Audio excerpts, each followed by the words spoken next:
Continuing with our axial skeleton, we're now going to take a look at the rib cage and basically, or the thoracic cage, which includes the ribs and the sternum, and take a look at what's going on in there. We will also take a look at the vertebral column and all the different types of vertebrae, as well as the sacrum and the coccyx. So we've already seen the skull. When looking at the thoracic cavity here, basically the thoracic cage has the sternum, which has three specific parts: the manubrium, the body, and the xiphoid process. Then we have a total of 12 ribs on each side. They are divided into the true ribs, which connect directly to the sternum with costal cartilage. Then we have the false ribs, which do not directly connect. So ribs number 8, 9, and 10, you can see there's cartilage here, but it connects to the cartilage of number 7, while 11 and 12 are also referred to as floating ribs because they do not connect at all to anything else. So they're kind of just floating around there. We'll also take a look at our vertebrae. So the vertebral column is divided into four sections and the tailbone, right? So we've got cervical vertebrae here, thoracic vertebrae here, lumbar vertebrae here. All of these guys actually have individual bones that can move a little bit, so that allows you to flex your spine. Then the sacrum right here is made up of 5 bones which have fused together. So that's going to be part of your, make up your pelvic cavity. And then down here, the coccyx is also a couple of bones, about 4 in most people, and they have fused together as well. It doesn't really have much of a purpose anymore. And just some attachment points for things like ligaments. So then here's your typical vertebra, and they do change slightly in shape depending on if they're cervical, thoracic, or lumbar. But the main features we're going to look at are the body, the different processes, including the spinous and transverse process, as well as different articulating regions. And then, of course, the main hole in the middle is called the vertebral foramen. That is where the spinal cord is going to go down through the vertebral column. All right, so taking a look right here at the sternum, we can see that it has 3 portions. We've got the manubrium, the body, and the xiphoid right there, the xiphoid process. If we select the individual portion, we can take a look at some of these features. So on the manubrium right here at the top, we have what's called the jugular notch. Okay, so right there's the jugular notch. And then on the left and right sides, we have the clavicular notches where the clavicles will articulate. Another feature which won't be named here, but right here where these 2 bones meet, the manubrium and the body of the sternum, there's a slight angle. Okay, so you can call that the sternal angle or angle of Lewis. And then we have a bunch of costal cartilage here. So we mentioned there's different types of ribs. We've got true ribs, we've got false ribs. So now let's take a look at an individual rib and view what that one looks like. So the individual rib will have a region called the head. The head is going to be the portion that's going to be proximal to the vertebra, okay?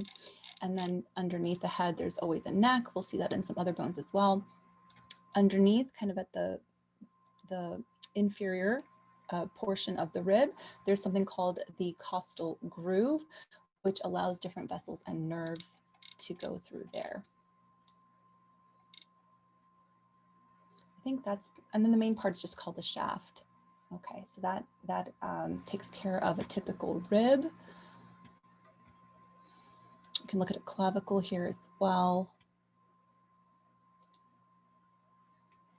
So the clavicle does articulate with the manubrium. So this is the side that's called the sternal end, while the other side is going to articulate with the scapula. So that's called the acromial end. And then you have the main portion, which is the shaft right there.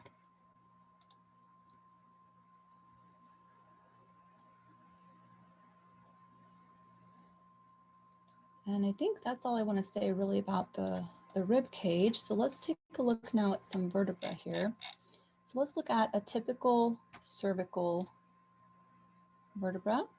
And one thing that's kind of cool about the cervical vertebra that you don't see in any of the other ones is that this portion right here, which is called the spinous process, but in cervical vertebra, they're called bifid because they have this little two-pronged look, right? So that's the spinous process. The main portion here, of course, is called the body. The inner portion is going to be called the vertebral foramen. Another unique feature of the cervical vertebrae only are these holes in the sides. So the side portion is called the transverse process, but within the transverse process, we have transverse foramen, okay? So those allow blood vessels through. Then right here, since this is a superior view, we have a superior articular process, which will also have the superior facets, articular facets, which actually connect to the next bone above them. And then if we flip it upside down, the bottom portion would then just be called the inferior articular processes, with the inferior articular facets that connect to those inferior bones. Then this portion right here, which connects to the spinous process, that's called the lamina. And then anything else in here? The pedicles are really small in this one. So the cervical vertebra, there are 7 of them, but the two top ones have their own special names. So let's see if we can isolate those guys. It'd be quite challenging to get in there. So C1 is also called the atlas, and it is unique because unlike the other ones, it doesn't really have a spinous process. So you'll notice that there's no spinous process there. And instead, what it has is that the top facets are going to be really important because they're the ones that articulate with the condyles of the occipital bone. Okay, so the cranium literally rests on this specific vertebra. Then the one directly below it, C2, also has its own name, which is the axis. And it has its own unique feature, which none of the other ones have, which is this little thing that looks like a thumb sticking up. That's called the dens. So the dens is going to be important because that is the joint that allows you to twist your neck left and right. Okay, so the atlas, which sits above this bone, is able to rotate around the dens. A lot of the other features are the same, which we've mentioned. It has the spinous process. It has these articular facets. It has the lamina. It has the vertebral foramen as well. Okay, and then C7 kind of is unique. Let's see if we can find it. No. Here we go. C7 is kind of unique because it sticks out quite a bit. So if someone bends their neck forward, you can actually palpate this, okay? And you can see it kind of sticking out the back of their neck. Now, once we've passed those 7 cervical vertebrae, now we're moving on to thoracic. So what's unique about thoracic is that these are the ones that are going to articulate with the ribs. So they have all of your typical parts like the body, they have the spinous process. Notice it's no longer bifid, it's just an individual spike right there. We have the transverse processes, but there's no holes in them. We do have those superior articular processes. And then if you kind of turn it, we have the inferior ones right there. And then we have the vertebral foramen. We also have here, which I didn't really point out before because they were kind of hard to see, is that this arch allows the spinal nerves to exit. So when the spinal cord is going down here, the spinal nerves exit left and right, and that's what this arch is for. Let's see, additionally, another place that exists on this one is right here. Good, it did name it. It's called the Costal Facet. So the Costal Facet is a place where the rib can actually articulate with this specific vertebra. And you can see the Costal Facet here as well, and here. So there's 3 parts that will connect to an individual rib. Okay, so that takes care of thoracic. Let's move on down.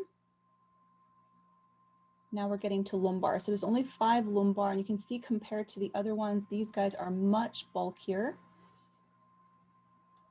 Much bulkier, much larger body, but you still have the spinous process, the transverse process. You still have these superior, this is the superior articular processes, and the inferior ones. Just everything's a lot thicker than what we've seen before. There's the vertebral foramen again. And that's actually, it's called the intervertebral foramen when there's two bones next to each other. It looks like a little hole between them.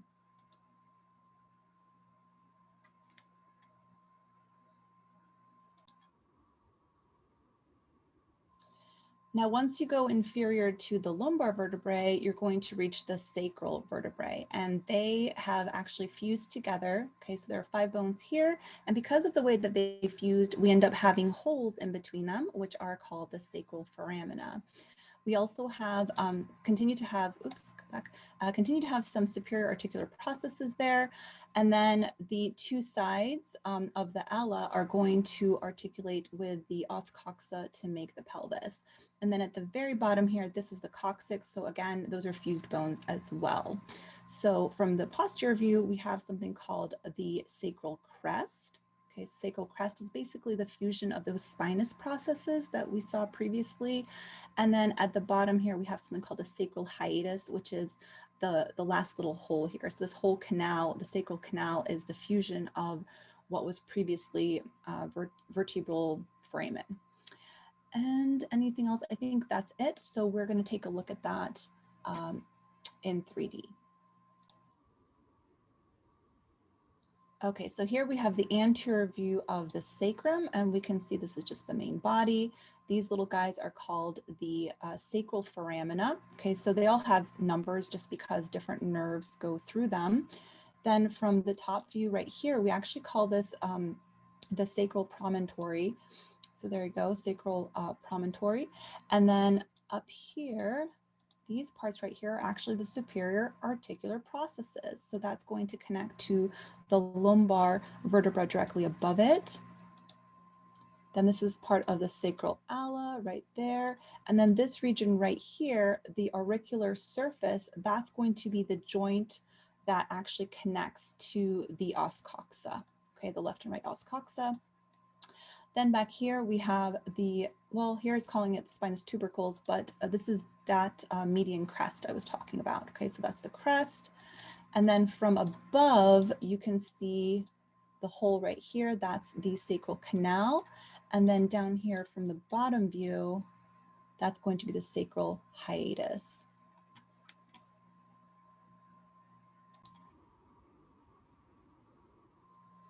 Just a couple of features you can see in this view, because you have not just the bones, but also additional tissues. You can see right here something called the nuchal ligament. So that's actually the reason why the cervical vertebrae had that bifid process, is because there's this very large ligament right here, and that serves as an attachment point for quite a few muscles.